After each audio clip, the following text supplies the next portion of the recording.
Salve, salve, amiguinhos do Tempos de Luta! Olha só, quem diria? Estamos de volta, dia 4.784 da quarentena. Estamos num loop louco, é o mesmo estúdio, mas vocês não devem estar percebendo isso, porque provavelmente vocês também estão loucos de tanto rodar dentro de casa e encontrar coisa pra fazer e assistir os treinos ao vivo dos outros. E eu não aguento mais assistir treino muito ao vivo, né, velho? Eu não aguento treino, mais assistir é ao vivo. conversa. Eu não aguento mais assistir treino ao vivo. Não fala da Maristela, velho. É isso aí, estamos de volta aí há quase um mês, mais de um mês, sem gravar nada. Hoje nós gravamos 3 papos rápidos e esse podcast que você está a ouvir ou a ver, não sei. Muita coisa mudou no mundo nesses 30 dias, muita coisa que não é legal, mas vida que segue e estamos aqui na esperança de fazer essa quarentena um pouquinho melhor para vocês, sem live, sem exercícios físicos e sem cair a live depois de exatamente 59 minutos. Que merda, né? A gente não está gravando na minha casa, que é onde a gente costuma gravar.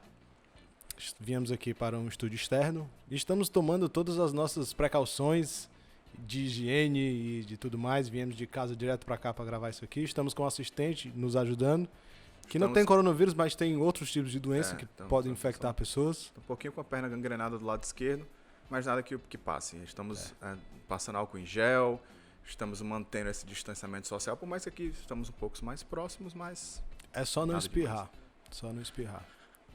E é isso aí. Hoje é que dia? Eu já perdi as contas dos dias. Hoje é dia 29 de março. Do ano 2045.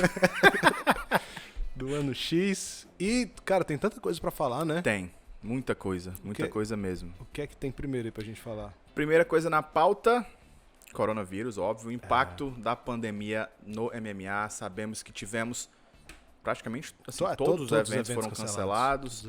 Não só o UFC, mas todos os eventos, mesmo de todos os esportes.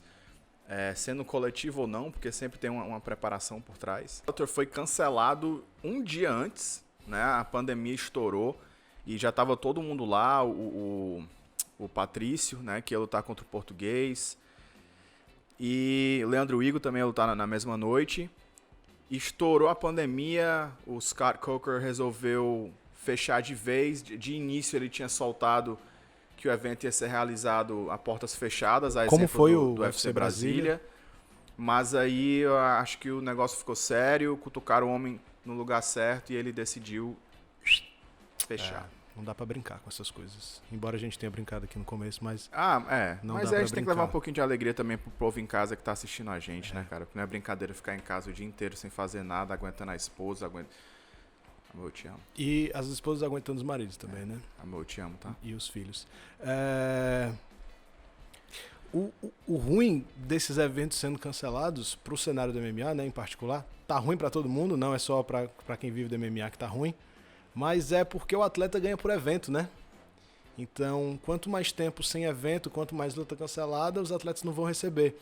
E além dos atletas não receberem, as equipes que eles treinam, que são sustentadas por alunos pagantes, também vão sofrer muito. Então, é um futuro muito incerto aí pro o legal, pegando esse gancho aí que tu falou, que os lutadores, se não lutam, não recebem, o Bellator pagou todos os atletas do card que foi cancelado em cima da hora. Sim. O que é bacana, ele poderia não ter pago se ele não quisesse. Acredito eu, não sei. Não sei. Devia ter alguma coisa em contrato aí. Mas, tipo, ele não só pagou todos os lutadores. Ele pagou o staff e o evento inteiro. Ou seja, todo mundo que trabalhou no evento, o pessoal do staff interno, câmera, tudo. Ou seja, todo mundo foi pago e é como se o evento tivesse acontecido sem ter acontecido. Esses eventos maiores, UFC, Bellator, Brave, que tiveram que ser cancelados, eu acho que eles não vão sofrer tanto, porque são eventos muito grandes, que tem um capital girando muito grande. Mas os eventos menores que tiveram que ser cancelados devem estar muito lascados, né? A gente estava com Victórios para fazer março, né? Era final de março e aí a gente jogou para maio. Mas aí também já não vai rolar, né? Ainda bem que a gente não assinou contrato com nenhum atleta ou fechou contrato com alguma casa para fazer nada, né? O evento caiu antes da gente tomar esses passos mais certos. Mas não sei quando a gente vai conseguir fazer o evento, porque eu não sei como vai estar a situação dos nossos patrocinadores. E a gente depende de patrocinadores. A gente depende de bilheteria para entrar, para fazer o evento. E a gente não fala só de quando acabar a quarentena. A gente fala também de como as pessoas estarão quando acabar a quarentena. Exatamente. O que é mais complicado, né? Tá sendo uma fase muito difícil para o mundo inteiro. Meu próprio irmão também, o Ed do LFA também, ele fala muito. Eu estava conversando com ele ontem, ele falou: Marcos, a gente não cancelou o evento, a gente adiou. Mas de qualquer forma, você vai adiar o seu evento, mas sem ter a certeza de como os seus apoiadores estarão depois dessa pandemia, né? De qual tamanho da crise que chegou nessa empresa que te ajudou sempre, né? E o ramo do entretenimento é um ramo que não é essencial, então vai ser cortado. Gente que assina o Canal Combate, quando começar a apertar, vai cortar o Canal Combate. Não vai ter 30, 40, 50, 100 reais para ir assistir um evento de luta ao vivo, porque isso não é essencial. Então, é uma bola de neve gigante. E, de novo, eu não estou falando aqui que só a gente do MMA está sofrendo. Todos os cenários vão ser muito ruins, né? Só não para quem é dono de farmácia, supermercado. Dono de fábrica de álcool em gel, máscara. Mas aí... todo mundo que trabalha vão vir tempos muito ruins, né? E aí a gente fica na esperança de que isso não dure muito e que os prejuízos sejam rápidos, né? Ou mais fáceis de serem revertidos. Exatamente, palavra bonita. Fala de novo, Thiago. Revertidos. Caralho, Thiago. E teve um sotaque bem cearense, né? Revertidos. Revertidos. Cara, e aí veio essa pandemia mundial, de repente, do nada. E aí o que acontece? Uma coisa que Thiago Pamplona já tinha falado, já tinha postado. Se você não lembra, esse cara aqui postou. Se iria acontecer a maldição de Khabib versus Ferguson pela 5ª vez. A maldição virou uma pandemia. Ou seja, para quem não sabe, uma pandemia é uma parada global, é uma epidemia global. Então, Khabib e Ferguson trouxeram... É culpa deles, velho. Não, brincadeiras à parte, eu não acredito que seja, mas também não duvido que não seja. Mas assim... Não, Thiago, você acha que tem um dedinho do Khabib aí, tem o dedinho do Ferguson. É muita coincidência, não é, irmãos? Os caras estavam com uma gangrenazinha, certeza absoluta. Então, pela 5ª vez, qual é o risco de ser cancelado? Mas o Dana White já falou e veio a público e bateu o martelo e disse que vamos fazer, nem que seja na África, nem que seja no espaço. E ele quer fazer um card gigantesco, né? Ele não quer... Porque, tipo assim, cara, a gente tem que fazer essa luta acontecer. Beleza, bota os dois lá no Apex ou em qualquer outro canto, faz essa luta e só pra dizer mesmo que fez. Mas não, ele quer fazer um card gigantesco e um card bom. Eu acredito que não vai rolar. Desde o começo eu tô dizendo isso. Eu não acredito que esse evento vai sair, eu não acredito que a situação vai se regularizar, eu não acredito que nenhum órgão governamental vai querer receber essa luta aí no seu estado, no seu país. E aí eu acho que o jeito mais possível de fazer seria esse, né? Fazendo uma luta só. E aí, conversando com o Jonas na live que a gente fez do Tempo de Luta essa semana, ele falou uma coisa muito, muito curiosa que eu não tinha parado para pensar. Olha o impacto que isso vai ter se der certo. Pois é. Se fazer uma luta só e se for rentável. Tipo, se você fizer uma luta do caralho que o mundo inteiro vai querer parar para assistir e compensar, pode compensar, porque se o cara vai estar em casa assistindo no conforto do seu sofá, ele não vai ter que se deslocar, não vai ter gasto, vai assistir a luta do mesmo jeito. E olha...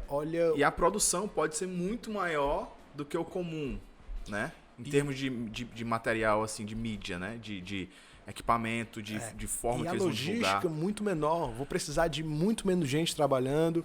Eu vou precisar envolver muito menos equipe. Cara, porque você pensa no evento... Vamos colocar um evento pequeno, um evento tipo Victorious. Um evento tipo Victorious, que é o evento que a gente faz, tem ali 12 lutas.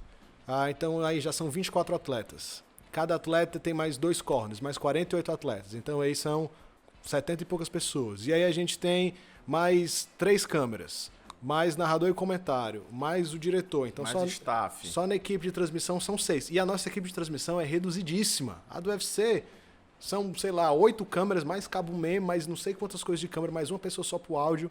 Estou falando de um evento pequeno, que é como o Victorious. Então a gente tem mais 6 pessoas de equipe de transmissão. A gente tem aí mais 3 juízes, o chefe de mesa, 2 árbitros e 2 camarim. Comissário. E mais 2 comissários. Então são 10 pessoas só na equipe de arbitragem. Aí tem cutman, tem médico, enfim. Aí tem gente que fica na portaria do setor, tem bar, tem tudo. Então, um evento pequeno como o Victorious, que é um evento para 500 pessoas, tem aí 100 de staff, né? Então, é uma pessoa para cada 5. Lógico que a proporção não vai ser a mesma com o UFC, porque, enfim. Mas um evento desse mobiliza muita gente trabalhando, né? Então, se o UFC conseguir fazer um evento tão rentável quanto, que dê um bom pay-per-view, que dê uma coisa com 1, 2, sei lá, 3 lutas, vai ser um turning point na história do esporte. E assim, depois de uma pandemia dessa, depois de uma quarentena, de um recesso econômico gigantesco desse, muitas coisas vão mudar em todos os mercados. Em todos os mercados. Eu acredito que as empresas vão começar a entender que o home office é algo que dá para se fazer, sem tantos prejuízos. As pessoas vão começar a investir mais em mídia social do que tem investido. Então, todo o cenário vai mudar. E aí eu fico pensando, caramba, quais dessas mudanças vão vir para o MMA, né? Já tentando se antecipar de alguma forma. E quando eu penso, que eu estava assistindo a live que tu estava fazendo com o Jonas, e na hora que ele falou isso, eu tive o mesmo pensamento. Na hora que tu falou, eu falei, poxa, mas isso pode pegar bem, né? No sentido logístico da coisa. No final das contas, a visibilidade dele vai ser a mesma, se não maior. Agora, existe também o fato de que é um hype muito grande envolvendo essa luta. Sim. E talvez essa luta tivesse tudo para acontecer dessa forma, por tudo que envolve tantas vezes sem acontecer. A gente já não sabe se seria a mesma coisa se fosse uma grande luta, mas uma luta que fosse acontecer normalmente pela primeira vez e não tivesse sido remarcada várias vezes, não tivesse tido tanto trash talk. Teria que então ser uma luta também gigantesca. Não sabe. Mas assim, eu acho que o bacana disso tudo é que você vê que o Dana White ele tá querendo se reinventar de alguma forma. Ele tá querendo fazer o show continuar de alguma forma. Tanto é que ele foi claro ao declarar o outro dia, na entrevista, que o MMA, o UFC, será o primeiro esporte a retornar às atividades após a quarentena. Então alguém que fala tão seguro assim, você consegue talvez, né, ficar mais tranquilo em relação a acontecer, não ia acontecer a luta Khabib versus Ferguson. O Dana White sempre fala um bocado de coisa e volta atrás e não cumpre, então... Sim, mas assim, pelo menos a vontade de voltar logo ele demonstra. Por mais que a gente saiba que, lógico que ele quer voltar logo, porque é assim que ele ganha dinheiro, né? E o mundo inteiro tá querendo voltar a trabalhar porque é assim que a gente ganha dinheiro. Mas enfim, eu só acho legal ele tá expressando isso, porque você vê os presidentes de outras organizações, eles não estão tendo a mesma iniciativa de estar na mídia, de estar mostrando, ei, ó, estamos aqui, vamos fazer acontecer e tal, e tal, e tal. Eu só acho que o Dana White tá prometendo isso por causa da luta Khabib Ferguson. Sim. Eu acho que se não tivesse essa luta, ele ia estar, cara, os eventos estão cancelados até segunda... Como é que é? Segunda instância? Segunda ordem. Até segunda ordem. Mas por causa dessa luta Khabib Ferguson, que eles têm que fazer é a 5ª vez, cara, que estão casando a luta, essa luta tem que sair. Então, eu acredito que essa postura de dizer que eles vão ser os primeiros a voltar é só por causa dessa luta. Se não tivesse essa luta, tava tudo cancelado até segunda ordem, como você falou. E é isso. E eu acho que, pegando esse lance também de coronavírus, de Covid-19, chame como você quiser, eu queria mandar um salve para um cara que você é fã, que eu gosto muito, que é o Miltinho Vieira. Por quê? Eu acompanho o Miltinho nas redes sociais e me chamou muita atenção um stories dele que ele fez quando essa quarentena iniciou. O que foi que ele fez? Ele fez uns stories falando o seguinte, que o seu professor, ele estava lá na academia esperando por você quando você queria uma aula particular. O seu professor estava lá às 5 da manhã quando você queria esse horário para ter aula. Ele estava lá no domingo quando você queria ter uma aula. Ele estava lá no final de semana quando você queria ter uma aula. E ele pediu que dos alunos dele, os atletas profissionais, né, como Daniel Ortegas, Wallace, o Negão, Pedro Machado, os atletas dele que tivessem personal, que esses alunos continuassem pagando. Por mais que a gente saiba que, poxa, às vezes vai um mês, vai o segundo mês, no terceiro mês talvez não pague mais, o que tem grande chance de acontecer, mas ele já salvou o cara no primeiro e no segundo mês, então dá tempo o cara se organizar. E eu achei isso bacana porque no final ele fala assim, eu tô bem, galera. Eu quero que vocês cuidem dos meus atletas. Então isso é bacana, porque a gente sabe que nesses tempos a galera tem a tendência a ser mais egoísta. A pensar, eu tô bem. Uhum. Se ele tá bem, eu não sei, não me interessa. Eu quero já que é pra se distanciar mesmo, problema dele. Então é bacana você ver a forma com que o mundo da luta se adaptou a esse vírus. Né? A gente falou mais cedo brincando, eu não aguento mais ver treino ao vivo, mas é uma forma de adaptação. Né? As academias nos Estados Unidos, por exemplo, os professores estão promovendo lives dos treinos diários. Talvez assim uma forma de manter os alunos ativos para que eles não se desestimulem, para quando terminar tudo isso eles voltarem a treinar, porque a gente sabe que isso acontece, o cara passa 2 meses coçando o saco no sofá, meu amigo. Quando acaba a quarentena, o cara quer passar mais pelo menos 1 mês coçando o saco, até ele criar coragem de novo. O saco já na carne vive e o cara ainda tá coçando. Então, assim, é uma forma de manter o aluno motivado, manter o aluno ativo. E no final eles sempre colocam, se você quiser ou achar interessante você depositar alguma coisa pra gente, perfeito. Massa. Como a gente falou, vai ter gente que não vai sofrer com essa crise. Vai ter gente que tem condições tranquilas de ficar 2, 3 meses sem receber, ou tem dinheiro guardado, ou não vai deixar de receber, mas a maioria das pessoas não, né?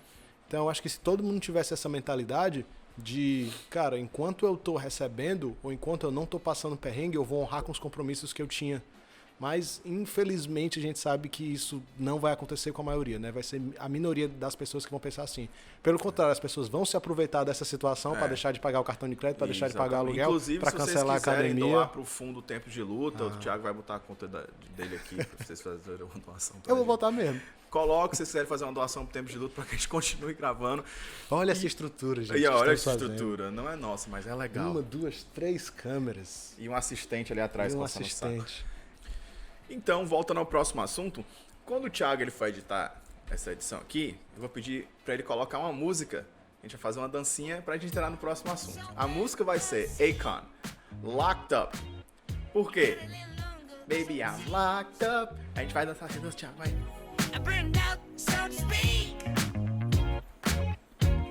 Não tá combinado, tá? Por que Locked Up? Locked Up, pra quem não sabe, é atrás das grades. E quem está atrás das grades mais uma vez, Thiago? Jones Bones Jones. Meu Deus, John Jones, cara. Assiste os nossos papos rápidos. Eu vou botar a legenda pro John Jones assistir nossos papos rápidos. Assiste o nosso papo rápido, que ia lhe ajudar muito. John Jones foi preso essa semana. Mais uma vez, Mais uma vez. Ele realmente estava querendo, tava sem fazer nada em casa e, vou dirigir. Foi o que aconteceu. Mas foi literalmente isso, né? Muita gente acha que ele foi pego dirigindo bêbado. Ele, estava alcoolizado. Mas existe uma diferença, tá? DUI nos Estados Unidos é Driving Under Influence. Quer dizer que você está dirigindo sob a influência de alguma bebida alcoólica.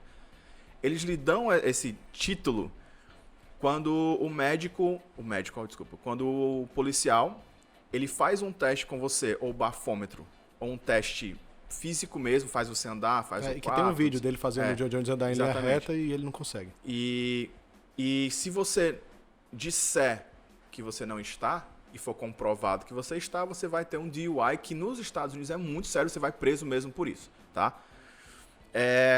E estava portando uma arma de fogo. Para quem não sabe, não é ilegal portar arma de fogo no Novo México, que é um dos estados que é permitido.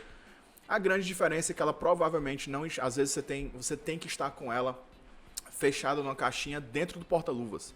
Provavelmente essa arma estava em cima do banco, ou estava no assoalho do carro, ou na porta.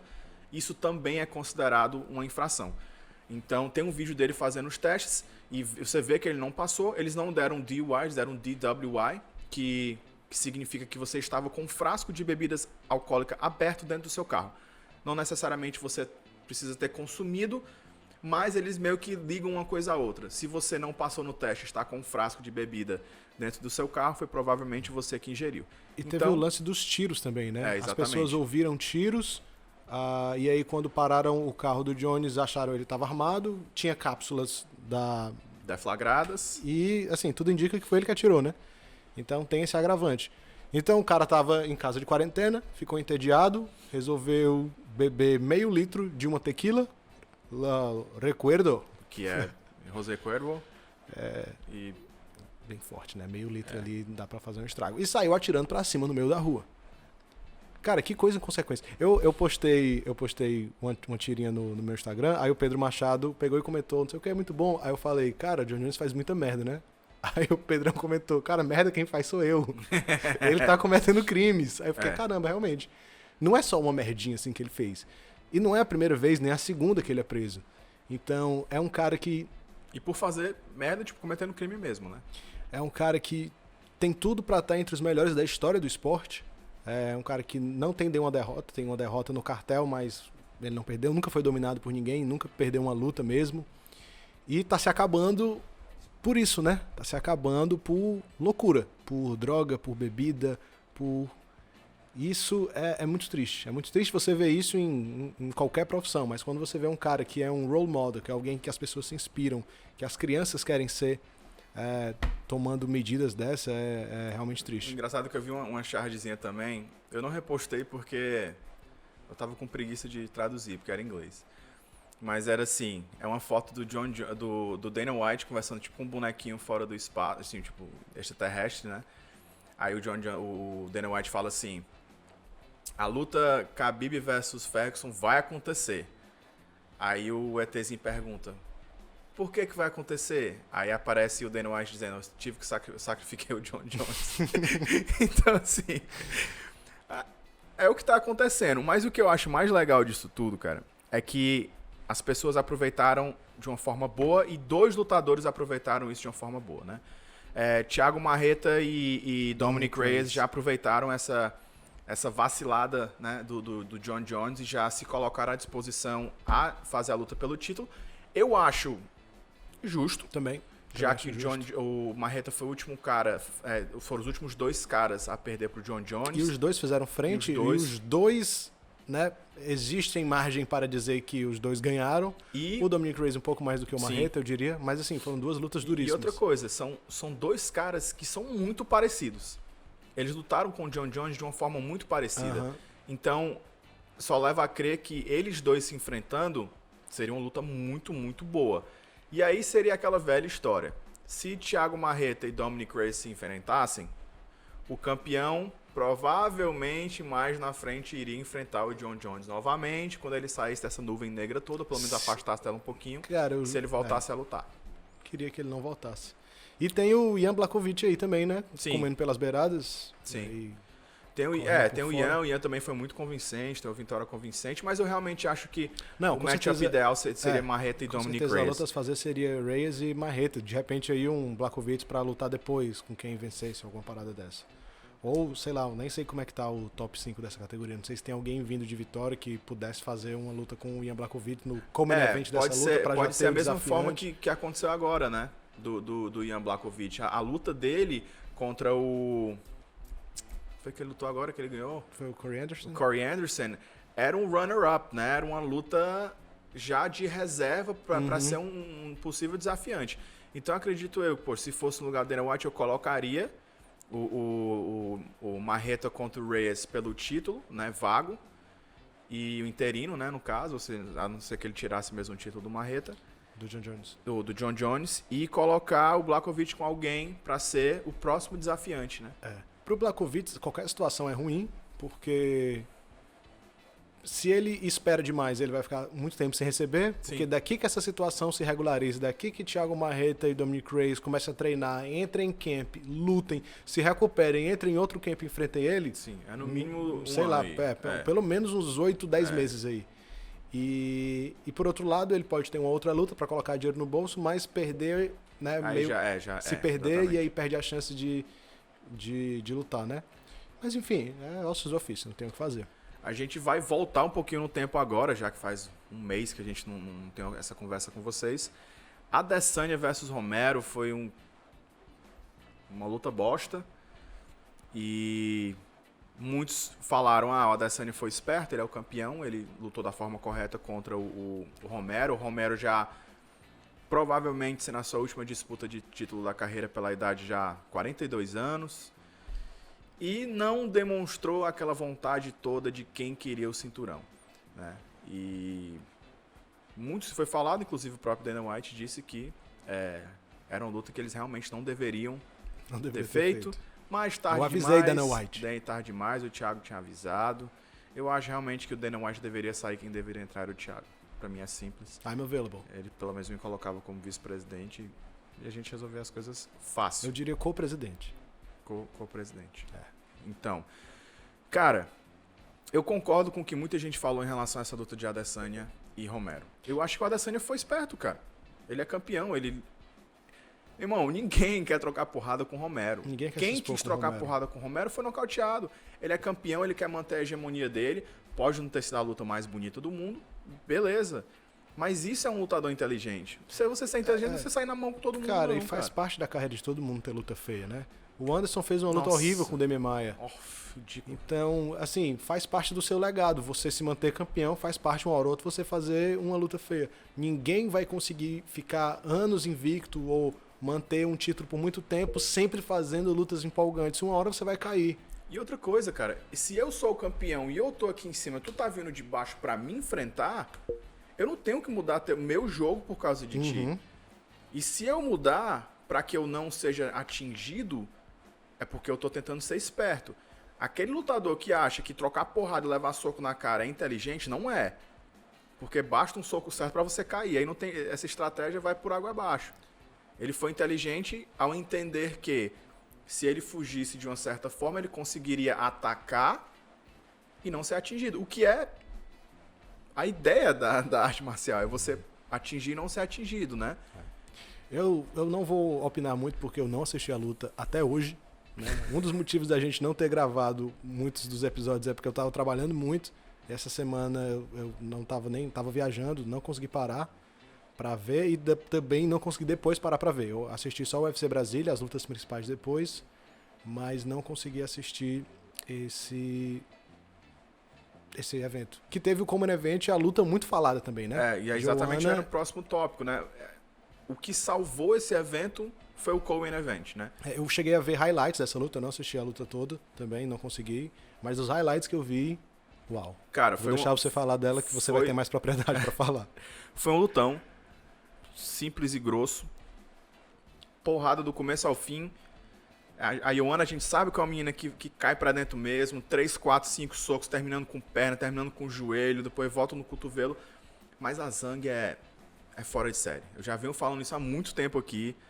Que, cara, essa menina é fora de série. Eu lembro da primeira vez que a gente falou sobre ela, eu nem conhecia ela. E tu falou, não, já acompanho os treinos dela, não sei o que, é do Sandá, bate muito forte. E eu sempre falei isso porque ela treina diferente. Quando você luta e você entende de luta e você vive da luta, você consegue olhar pra alguém e dizer, caralho, isso aí é diferenciado. E ela era diferenciada desde a época que eu vi. E quando ela se tornou campeã, eu falei, caralho, vai ser difícil bater. E aí quando colocaram a Joanna e ela, eu falei, poxa, luta boa. Mas o que vai fazer a diferença, isso na minha cabeça, óbvio, o que vai fazer a diferença é o peso da mão. E foi justamente isso que fez a diferença. A Joanna, ela é uma sniper, meu irmão. Ela bota a mão dela onde ela quiser, ela te acerta mesmo. Mas a Weili Zhang bateu muito mais. Cara, ela foi muito mais contundente. A gente sabe que a forma que um atleta termina uma luta nem sempre define o que aconteceu durante a luta. Mas, cara, a Joanna parecia o Megamente. Tá entendendo? Se ela tivesse pintada de roxo, seria o Megamente, aquele desenhozinho animado. O resultado foi justo? Foi justo, cara. Eu vi gente contestando, mas também não Mas é aquela coisa, cara, uma luta quando é decisão sempre é contestada, ainda mais quando são 5 rounds de muita porrada. Não teve alívio, meu irmão, não teve. Colocaram como a melhor luta feminina da história até hoje, porque não parou. Não teve chão, o pouco de grade que teve era porrada, era ombrada, era cotovelo, era joelho, entendeu? Pra mim, a Weili Zhang ganhou, foi uma luta muito apertada, mas a diferença, cara, é que assim, o público, ou os leigos, ou quem se esconde atrás de um computador pra dar a sua opinião, ou atrás de um YouTube, como nós que estamos aqui. Exatamente. Quem faz isso é acostumado com luta de 3 rounds. Uma luta de 5 rounds é muita coisa, cara. Aí o que acontece? Às vezes a galera foca no que aconteceu no terceiro, esquece que teve o quarto e o quinto. Então foco no que aconteceu no quinto e esqueceu do que aconteceu no primeiro e no segundo. Geralmente as pessoas tendem a ver mais o final da luta, né? Esse é um dos motivos pelo qual as lutas são julgadas round a round. Porque é normal de todo ser humano. Se você assiste um filme e ele começar muito ruim e terminar irado, você vai dizer que o filme foi muito irado. Se for o contrário, se ele começar muito bom e terminar uma bosta, você vai falar que foi uma bosta. Que nem todo mundo fala de Lost. Lost é uma série incrível, mas terminou muito ruim e todo mundo fala, não, Lost é uma bosta. E se esquece que o começo foi muito bom e que o decorrer da história foi muito bom, mas que terminou ruim, na opinião de alguns, que pra mim eu achei que foi tranquilo. Então, assim, pra mim a Weili Zhang ganhou, tá? Assim, não teria sido injusto se tivesse ido pra Joanna, mas a Weili Zhang demonstrou mais espírito de campeã. Assim, ela começou, o que eu achei mais incrível dela é que a Joanna já tem essa tendência a acelerar à medida que os rounds vão passando. E a Zhang, ela foi mais eficiente do que a Joanna a partir do terceiro round. Ou seja, no final do segundo, a Zhang, ela parecia cansada. O aspecto mesmo físico dela, tipo, a fisionomia dela, ela parecia cansada. Quando começou o terceiro round, do nada, ela terminou o segundo, parecia uma zumbi. Quando começou o terceiro, ela já era outra pessoa. E aí o ritmo foi aumentando de uma forma, terceiro, quarto, quinto, e foi só aumentando. Então, aí ela já mostrou que ela realmente é uma verdadeira campeã. Ela conseguiu ter o que a Joanna sempre teve de melhor, que foi o cardio, né, o gás, mas ela junta isso com bater forte. Cara, ela bate muito forte. E ela bate muito certeira, ela não tem medo de entrar pra porrada. E ela é aquele atleta que ela bate doído. Tudo que pega, você só de ver, você diz, caralho, Marcão. Isso aí doeu. É um Mano, é um Felipe Mano da vida. Entendeu? Bate doído. Então foi justo ela manter o cinturão, acho que a vitória foi dela mesmo. Mas eu fico muito curioso pra quem eles vão colocar como próximo desafiante, né? Não sei, eu realmente não consegui ver ainda ninguém na categoria que conseguisse chegar e claramente, né, pelas estatísticas, a gente sabe que dentro do octógono qualquer coisa pode acontecer. Mas claramente eu não consegui ver ninguém ainda que conseguisse bater ela, porque, poxa, ela bateu só pelo cinturão, bateu a Jéssica Batistac, que é considerada muito dura. E bateu na dureza, né? Não bateu, tipo, sei lá, na estratégia. Não, eu vou evitar a luta com a... Não, ela foi pra boa dela e nocauteou ela, e derrubou ela, né? Então... E pega a Joanna, que é ex-campeã, deu no mesmo. Então, assim... Eu queria muito ver ela com a Rose. Sim. São dois estilos diferentes, né? Eu acho que vai ser legal porque a Ana Mayunas, ela é muito inteligente, né? Ela bate bem também, mas ela é muito esperta. Ela não vai pra porrada franca. Ela tem um jogo bom de chão, principalmente por baixo. Então, acho que seria uma luta bem legal. Eu até pensei, quando eu falei que não tinha ninguém que eu enxergasse que batesse nela, até pensei na Rose. Só que eu não sei se ela bateria nela. Eu acho que a Zhang seria bem favorita. E eu tô falando muito agora também do tempo que a Rose tá parada, né? E a gente sabe que isso influi muito. Pesa demais. Então, assim, a Weili Zhang tá vindo uma carreata grande, boa, tá, sabe? Tá vindo de 2 vitórias seguidas, ela ganhou o cinturão, defendeu e tudo muito bem. Né? Então ela já entrou no UFC, invicta dentro do UFC. Quando você coloca alguém pra lutar que tá meses parado e que tem muitos traumas, como a Rose tem, ela teve muitos traumas depois daquele lance que aconteceu com o McGregor no ônibus, que ele jogou a cadeira, que quebrou vidro e tal. E ela realmente se afastou mesmo por opção própria e a gente espera que quando a pessoa volta por opção própria, que ela volte estimulada e motivada. Sim. Só que a gente sabe que nem sempre a motivação leva a técnica e o gás necessário para ganhar. Então a gente vai ter que ver isso, né? E a última pauta seria Rodolfo Vieira, né? A gente coloca o Rodolfo Vieira como um sucessor não só de Demian Maia, mas do jiu-jitsu, o representante do jiu-jitsu no UFC, né? Do jiu-jitsu, sim, né? Dos caras que eram competidores de jiu-jitsu e migraram. Porque a gente tem... Que conseguiram fazer a migração correta do jiu-jitsu para mim. Porque a gente tem o recordista de finalizações, Charles do Bronco, mas ele não teve uma carreira, assim, no jiu-jitsu de competição, né?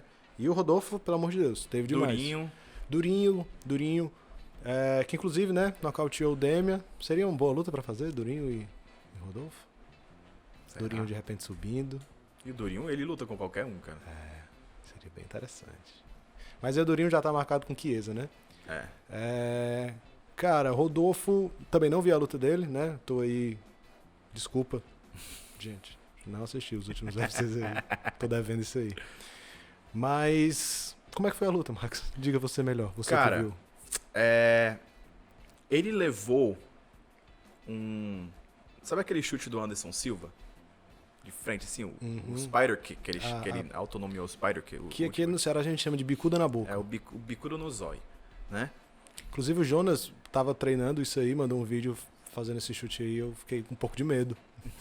Porque se pega no olho e cega. E foi mais ou menos isso que aconteceu. O cara chutou, pegou no olho dele, aqui meio que em cima da pálpebra, cortou, que abriu, e aí o olho fechou na hora, assim, tipo, na hora que ele chuta, Rodolfo tava andando para trás, encosta na grade, você já vê um lash abrindo, e o Rodolfo imediatamente já coloca a mão. E quando um cara coloca a mão no rosto para ver se tá sangrando, já é o primeiro sinal de que sentiu. Então, já desce quente, já esquenta ele logo. já sentiu, e o que foi que aconteceu? O cara foi para cima.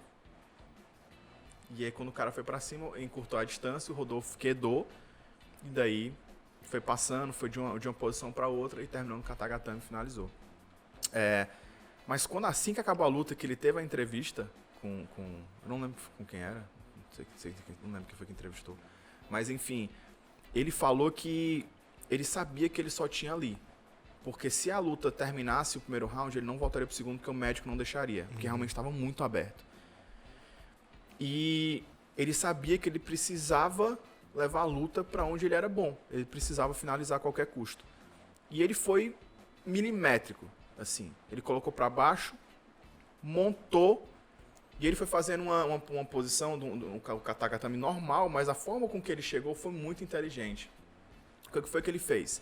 Quando ele foi subindo o braço dele aqui por fora, né, para pegar o katagatame, ele montado, ele não subiu o braço colado. Porque se ele subisse o braço colado, o cara conseguiria botar o braço por cima, meio que enfiar a mão na cara dele. Ele foi subindo o braço aberto. E aí, dessa forma, se o cara fosse querer botar o braço por cima, ele não conseguiria.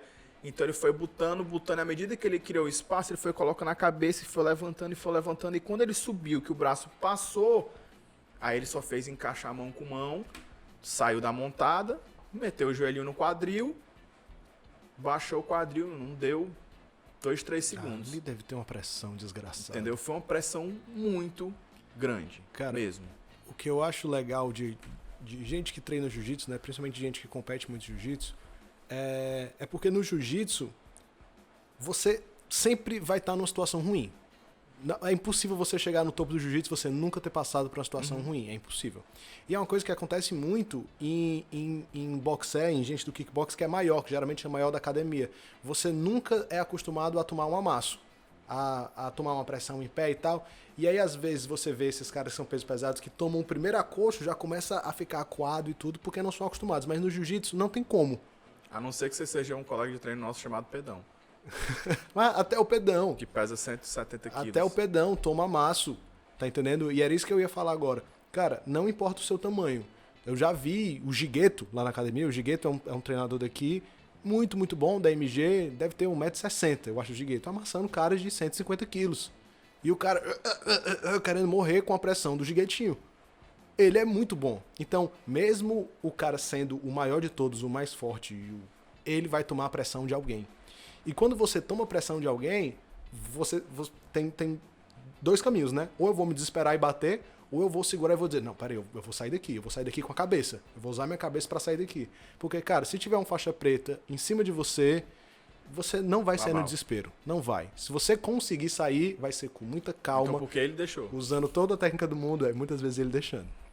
Mas eu tô falando de faixa preta com faixa preta. Eu não sou faixa preta, mas se eu fosse faixa preta, estivesse lutando com outro faixa preta, uma faixa preta montou em mim, eu não vou sair no desespero, irmão. Não vou. Então, o cara que chega lá na faixa preta, ele sabe que ele tem que manter a calma e ele tem que sair do jeito certo. E é o que acontece. O cara tava com o olho aberto e nessa hora ele teve que parar pra pensar, caramba, se eu não pegar agora, a luta acabou pra mim. Então, esse raciocínio, isso de você pensar com calma, com tranquilidade, fazer esse tipo de decisão na merda, vem do jiu-jitsu. E outra coisa... Na minha opinião. Quando você assiste a luta, você vê que é automático. Na hora que ele leva, ele 2, 3, 4 segundos já busca a queda. Você vê que a queda que ele busca, ele talvez não tenha nem intenção de ter feito aquela queda. Mas foi no automático, mas ele é tão acostumado, ele tem uma técnica tão refinada, que ele montou, já passou, já montou. E aí quando ele montou, eu que estava assistindo, eu já fiz assim, ó. Ai, pronto. Tá em casa. E assim, foi questão de segundos, assim, ele foi trabalhando a posição, conseguiu a finalização, finalizou. E na entrevista final, eu lembro que perguntaram assim pra ele, você lembra do que aconteceu? Eu falei, cara, eu não lembro. Eu não lembro de nada. Eu só lembro que eu levei um dedo no olho do pé do cara e eu entrei pra trabalhar o meu jiu-jitsu. Aí o cara falou assim, aí agora, o que é que você... E eu gosto muito da originalidade do Rodolfo. Ele é um cara que diz que tá com medo, que, né, que tem receio. O cara falou assim, quem você quer enfrentar agora? Aí ele ficou bem sério e falou assim, ô Dana White, pode mandar o número 50 aí pra me enfrentar. Ou seja, sensacional, né? O cara ganhou, se superou, tá invicto dentro do UFC, tá invicto no MMA. A gente sabe que só até um certo ponto ele vai conseguir escapar de situações assim, porque à medida que ele for ganhando, ele vai pegando lutadores mais experientes, caras que não vão ter o mesmo jiu-jitsu que ele, mas que ele vão oferecer muito perigo. Mas assim, ele tá evoluindo também, né? Tá. O Rodolfo, você vê, por exemplo, o Demian. O Demian, com, sei lá, 15 anos de MMA, continuava muito ruim em pé. O Rodolfo já tá evoluindo em pé. Ele conseguiu pegar essa parte. Lógico que não tá bonzão ainda. Lógico que tem muito para evoluir. Mas assim, nesse pouco tempo que ele tá no MMA, ele já teve uma evolução considerável. Se ele continuar nessa crescente, eu acho que ele vai ter condições sim. Assim, aparentemente, o tempo que teve de luta em pé, que foi muito pouco, ele parecia muito mais confortável em pé. Movimento de perna, soltando jab, mexendo na cabeça. Ele parecia... Ele tem um jeito, né? Ele tem ali... Ele parecia melhor. Só que quando eu falo muito em correr mais riscos, é que são caras que, por exemplo, se fosse um cara mais experiente, que tivesse largado um chute na cara de um cara muito bom de chão e viu que afetou, ele não iria pra cima. Ele ia começar a controlar mais a distância. Aí ia começar... Principalmente se o cara for um grappler, Exatamente. Né? Aí ia começar entrada de queda em desespero, aí que vai entrar ground and pound desnecessário, vai entrar o cara entendendo que o Rodolfo tá desesperado. Então, assim, ele tá evoluindo muito. Mas eu acho que agora o momento dos empresários dele, né, o Ed, o Joinha, entenderem qual é o melhor caminho pro Rodolfo. Porque o Rodolfo ele tem que ser trabalhado da forma correta. Porque não se ele for fazer com ele o que fizeram com o Johnny Walker. Exatamente. Se ele for trabalhar de uma forma imprudente, digamos, achando que é o rei do mundo do jiu-jitsu, que vai ser sempre assim, o que eu acredito que não vai acontecer, não puxando o saco pro meu irmão, mas são empresários muito experientes no que fazem. Parece ser um cara consciente também. Exatamente. Né? Então, assim, eu acho que com o Rodolfo é aos poucos. Né? E ele vai oferecendo cada vez mais perigo e vai ficando cada vez mais perigoso dentro da categoria. Até eu acredito sim que vai chegar ao ponto que ele vai nocautear. Ele é um cara que tem mão pesada, forte fisicamente, treina bem, tem bons sparrings. Então, eu acho que a partir do momento que ele tiver a primeira vitória por nocaute, ele vai evoluir. A partir do momento que ele tiver a primeira derrota, se ele perder, ele tiver a primeira derrota e ele tiver essa mentalidade de campeão, de dar a volta por cima, acho que isso também vai ser muito importante para ele. E assim, eu acredito que ele vai ter, né? Ele foi finalizado pelo... Como é que é aquele sapateiro? Estourou o joelho dele. Meu Deus, como é que é o nome do cara, velho? Coba, o cara que finalizou o Rodolfo. Dan Lister. O Dan Lister, né? Dan Lister. Estourou o joelho do Rodolfo, o Rodolfo ficou um tempão parado, quando voltou foi campeão. Então é um cara, né, que já tem esse histórico aí de dar a volta por cima. Então, eu não sei se o Rodolfo vai ser campeão, mas eu acho que se ele, como eu falei, se ele continuar nessa crescente, eu acho que dá sim. Existe isso, né? Uma coisa que a gente fala muito é que todo atleta tem a ambição de ser campeão. Quem é do UFC quer ser dono do cinturão. A gente sabe que poucos chegarão a ser campeões do Ultimate, mas isso não significa que você não vá ser muito reconhecido pelo seu trabalho, né? Com certeza. A gente sabe que tem caras... o próprio Damian. Exatamente, era quem eu ia falar. Foi campeão, um dos maiores ícones que a gente tem, um cara que nunca foi campeão. Bateu na trave 2 vezes, mas nunca foi campeão. Não é por isso que ele não é um dos grandes nomes do esporte. Vitor Belfort nunca foi campeão também, é um nome grande no Brasil. Chael Sonnen nunca foi campeão de nada, tá com o nome gravado na história. O quê? No UFC? Ele ganhou um GP, ele não foi campeão linear. Ele foi o primeiro campeão do UFC, o campeão mais novo, mas aquilo foi... Foi um GP que ele ganhou, não foi ele não foi campeão tipo... A luta dele com o Randy Couture não foi valendo cinturão não, que ele bateu os pesos do Randy Couture e foi campeão. Ele foi campeão com o Randy Couture, mas aconteceu a mesma coisa, mas eu acho que ele não era cinturão não. Foi. Eu lembro dessa luta, né? Inclusive eu tava até lá, mas eu não lembro que era pro cinturão não. Enfim, corta essa parte aí. Vou cortar não. Então aí, ó, nosso auxiliar técnico, enciclopédia do MMA, Cobá, me corrigiu aí, parece que o Belfort foi campeão. Vamos ver se ele foi ou se ele não foi. Eu acho que ele foi campeão só do GP lá, que não era campeão, assim, né? Tipo, linear. Até porque quando ele foi campeão, ele não era considerado campeão e o John Jones é o campeão mais novo, porque aquilo não foi um... Enfim, é isso aí. Damian Maia não foi campeão e tá com o nome gravado, e muitos outros aí também que não foram campeões, que não ostentaram a cinta e estão com o nome gravado aí. O Rodolfo Vieira já tem um nome gravado na história do jiu-jitsu e está caminhando para gravar o seu nome na história do MMA também. É um cara novo, é um cara bom, é um cara bem assessorado, então tem tudo. Lógico que também, ele tem tudo, vai dar certo. Não, pode ser que ele tome 3 nocautes sinistros, desista de lutar ou seja demitido, sei lá, tudo pode acontecer. O que não é difícil hoje em dia. A gente viu gente sendo demitido com uma derrota. Isso. O que acho que não seria o caso do Rodolfo, porque ele tem um apelo... Sim. Um apelo de marketing muito bom. Mas enfim, é isso aí. Rodolfo Vieira, se você estiver assistindo a gente aí... Parabéns. Obrigado. Massa. Rodolfo, se você estiver nos assistindo... Massa. Não fez mais que a sua obrigação como atleta, viu? Veja os papos rápidos também. Rodolfo Vieira. Galera, por hoje... Encerramos a nossa pauta. Encerramos. Estou extremamente feliz de estar de volta com vocês. Eu também. Tava fazendo falta. É sempre um papo descontraído, é sempre um momento que... Até assim, vocês não entendem tudo que tem por trás, né? Muito mais do Thiago do que da minha parte. De montar as coisas, eu tô aprendendo como é que monta, como é que faz. Então, mas é muito trabalho, né? E como a gente sempre fala, às vezes a gente tira um pouco do... Eu vou fazer um vídeo aqui agora para ilustrar aqui. E vou postar, logo depois que eu postar esse vídeo, eu vou postar. Temos aqui uma luz de corte, temos aqui o Max. Do corte. Com o microfone dele, junto com esse microfone, que está ligado nesse computador, nessa placa de som.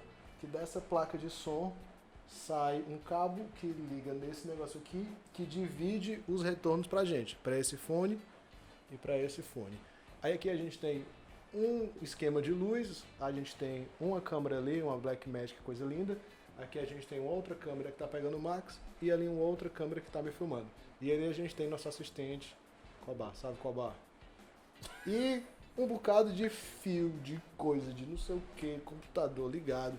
Então, pra gravar isso aqui tudo, dá muito trabalho. E você achando que a sua vida de varrer o quarto é difícil. Não, meu irmão. Tá vendo? É a primeira vez que a gente grava um vídeo ao vivo no agora vídeo. Você viu o Thiago gravando um vídeo ao vivo, no nosso vídeo ao vivo, que a gente vai botar pro YouTube, que não vai ser mais ao vivo, porque já tem sido editado. Isso, mas aí você vai ver o vídeo que eu gravei aqui, depois que você vê esse, que já vai estar aí no canal Paro também. Né?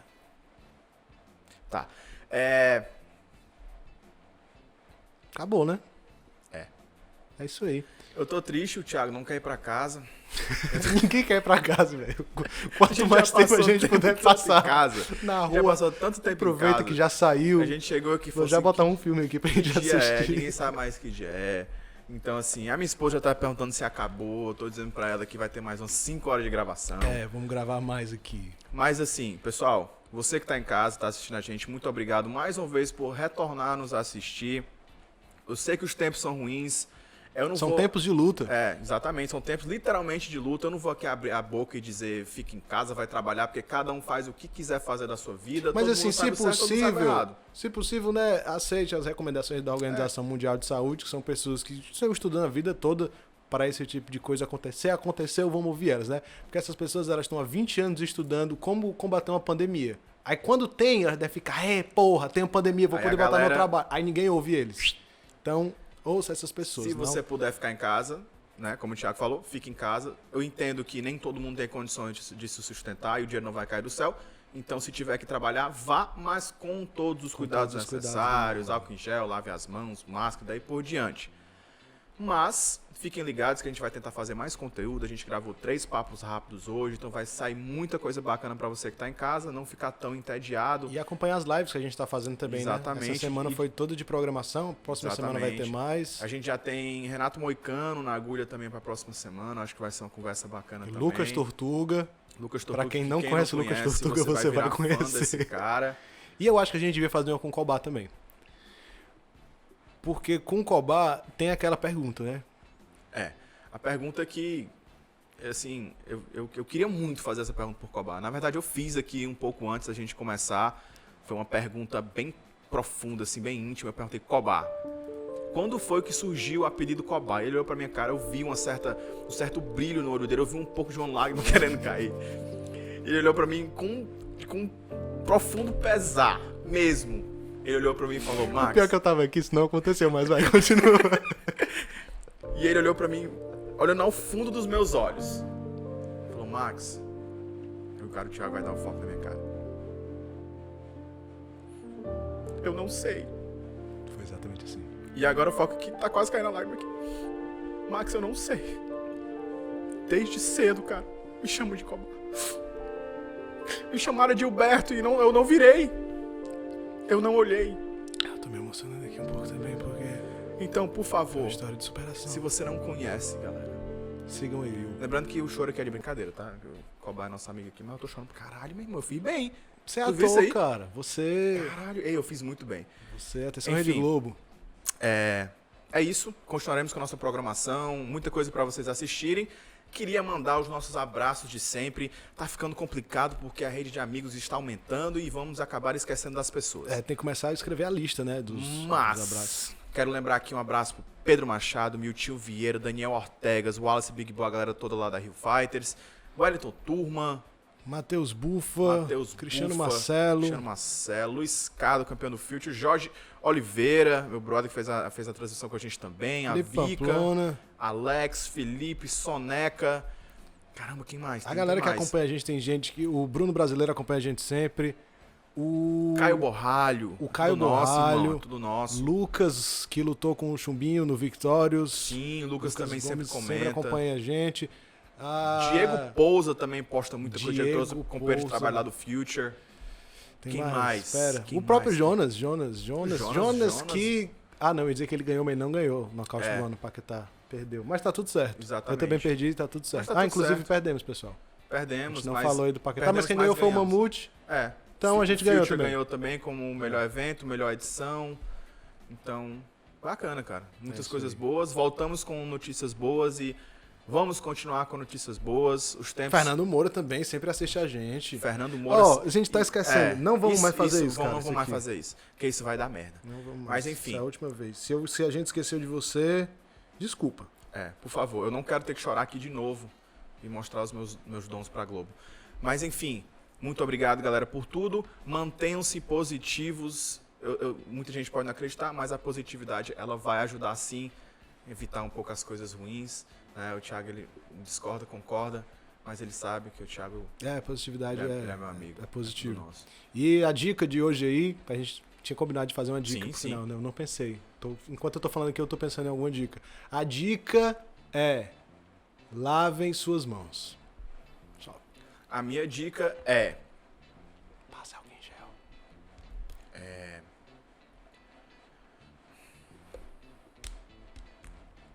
A minha dica é: coloque o tempero depois que você tirar a água do miojo. Toma na tua cara. Isso. Essa é a melhor dica. E a pontinha do papel higiênico é por cima, tá? Já foi confirmado e já foi constatado que é possível. E o Jonas... Cientificamente pelo Jonas. O Jonas, ele deu uma... A gente tá falando besteira demais. Tchau, muito obrigado por você que assistiu a gente. Eu não sei qual dessas câmeras ainda tá funcionando, acho que é aquela. Muito obrigado pra você que acompanhou a gente aqui até o final. Espero que próxima semana tenha mais um episódio. Vai ter papo rápido aí. Tem uma entrevista que o Turma deu há não sei quantos meses atrás que eu nunca editei. Eu nem sei cadê esse vídeo, mas eu vou atrás para lançar também. E é isso aí. Muito obrigado. Valeu, rapaziada. Valeu. Senhor. A gente falou muita besteira no final, velho. Podcast Tempos de Luta.